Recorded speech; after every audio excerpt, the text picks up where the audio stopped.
The words that made him a legend, and never have they felt more appropriate than on this day, as we can't wait to see what winds up happening with Aaron Rodgers. So this is an all Rodgers edition of Bart Scott's Can't Wait. What can't you wait? What's the first thing you can't wait for if he comes to New York? I think we all can't wait to see the movie. We're tired of the clips. We're tired of the trailer. We're ready to see the remake of Mr. Rogers' My Neighborhood as the man takes over Gotham City, Green. How about the media? How do you think that will go? Oh, I think that's going to be great. I mean, that's going to be much-see TV. But that's not the thing I'm most excited about. The thing I'm most excited about is you paying off the bet, the Darkness Retreat, as you're sitting there with the Blair Witch type of program, telling it all y'all. All right, so we've got all of those, but we've got others. We'll get to my Darkness Retreat. But how about in the division? Who are you looking forward to him going up against? Oh, listen, I'm so tired of losing to the Patriots. I can't wait to see Aaron go up to Gillette Stadium as he leads us on a game-winning touchdown drive, goes over to Bill Belichick and hits him with the discount double check, Greeny. I'm tired of being the butt of all jokes. I'm ready to try and win a Super Bowl. And then speaking of all jokes, people think I'm joking when I say that I will do the Darkness Retreat if the Jets get him, but I will do it. Oh, I tell you what, the revolution will not be televised. I cannot wait to see you in the Darkness Retreat with the Blair Witch type of project with the camera in your face. I want to see what the prop bets are going to be, the over-under how long you're going to last inside of darkness, but you're probably going to get a much-needed rest. No. So let's not be crazy here. There will be no Blair Witch camera or anything like that. This is full darkness. This is full unplugged. But you know the infrared. You know the infrared. So we want to see you document, your struggles. I don't see with the myself. boogers and everything. Right? I don't think I'm going to be struggling. Speaking of which, Booger is here. Booger McFarland jumps in with us in the conversation. I don't know if you did that on purpose or not. You are him. Booger. So we'll get back to my Darkness Retreat in just a moment, but let's start with the we've not had you all week long. You are obviously aware of where all of this stands right now. Diana reporting earlier this morning, for those just joining us, that the Jets are optimistic about the circumstances, but no one knows exactly what Rodgers will do. He is a fairly unpredictable sort. What is your perspective on all of this as we sit here this morning, Booger McFarland? Well, Green, I think everyone has kind of stated, when you look at Green Bay, it doesn't seem like that they want Aaron Rodgers back anymore. I think they've moved on. They've come to the resolution that Jordan Love is going to be their quarterback. And I think if you're Aaron Rodgers, you got to decide one or two things. Do you want to play football anymore? And number two, do you want to play for the New York Jets? I think all signs are pointing to him wanting to play. Like, he's not a fool. He's not going to leave $60 million on the table. At least I wouldn't. And so that means Green, he's going to play. And I think the most viable option is going to be the New York Jets.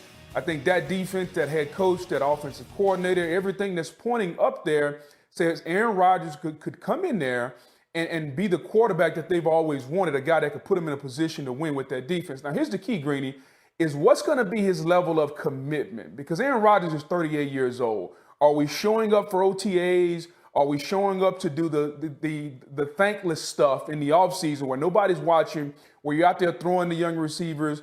Or do the New York Jets go above and beyond and go get him a veteran receiver? Because I think every veteran quarterback wants that veteran receiver that they can depend on. So I think we're far down the road as far as him coming to New York. Now it's the level of commitment and what else is he going to do when he gets there. I think that's some of the conversations they probably had in that in-face meeting when the Jets brass flew to California. That's probably part of it all here. So, Herman, I'll put the question to you this way. We saw Aaron Rodgers. He's a four-time MVP. As recently as the season before last, he was the MVP of the league. By his standards, certainly last year was a down year. Broken thumb, lack of rapport with the receivers, whatever the reality might have been. Do you believe he still has that level of MVP caliber football left in him? I saw it when he played against the Eagles and got hurt.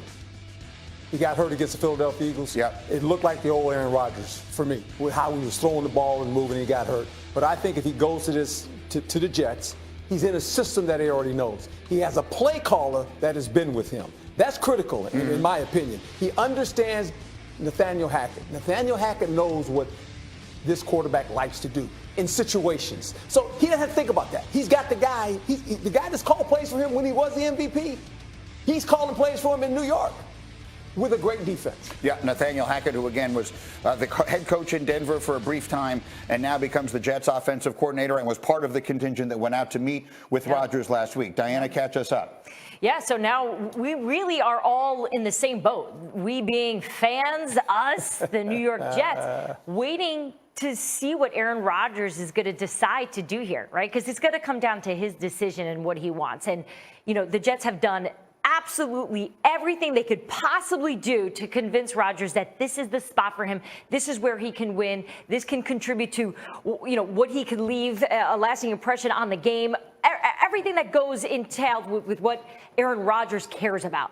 But it's just going to come down to what Aaron wants to do. And the thing that people keep saying to me, Bart, I will warn you, is that I have had so many people say to me, do not discount the possibility that he retires. We all look at it and we say, $59 million, no one walks away from that. People have said to me, do not discount that possibility. Well, that is a real possibility. That's why you have a backup plan. I think Jimmy G is a viable backup plan, somebody that's familiar with Saleh, somebody that's been in the West Coast system. And I think that's not a bad contingency plan, but I think the Jets had to swing big. And I think the biggest swing is going for Aaron Rodgers. So you can't fault them for doing that. And I think Jimmy G understands he's in perfect position now that Derek Carr is off the board. You heard Booger talk about getting a veteran receiver. Alan Lazard is available. The Jets are going to probably make some cuts to get some good salary cap relief. You think about Lawson, you think about Corey Davis. It's an opportunity for him to be able to bring his roster. Bart, you're painting a great picture of what life would be like.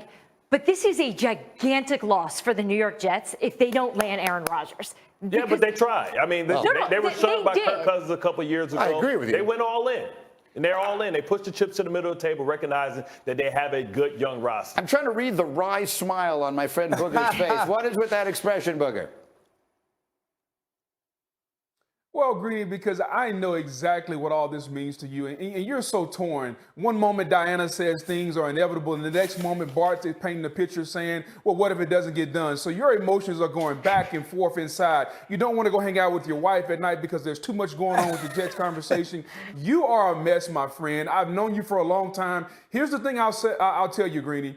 Just calm down, relax, and let everything come to you, my brother. Oh, there's literally zero chance I know of you're that. very tense next to me. We did go to the play yesterday, by the way, which was against my better judgment. All right, one way or another, we have the very latest on this as we go. Diana is getting phone calls left and right, so the latest information continues. In the meantime, did you see this yesterday? One of the greatest coaching careers in the history of American sports came to a dramatic end. This is the shot that ended Jim Boeheim's 47 years as head coach at Syracuse. Wake Forest's Davian Williamson, a three to beat the buzzer and win the game. Boeheim then met with reporters and was asked about his future. His answer was anything but clear. I think you missed it. I gave my retirement speech on the court last Saturday, and I gave it in the press conference afterwards, and nobody except Will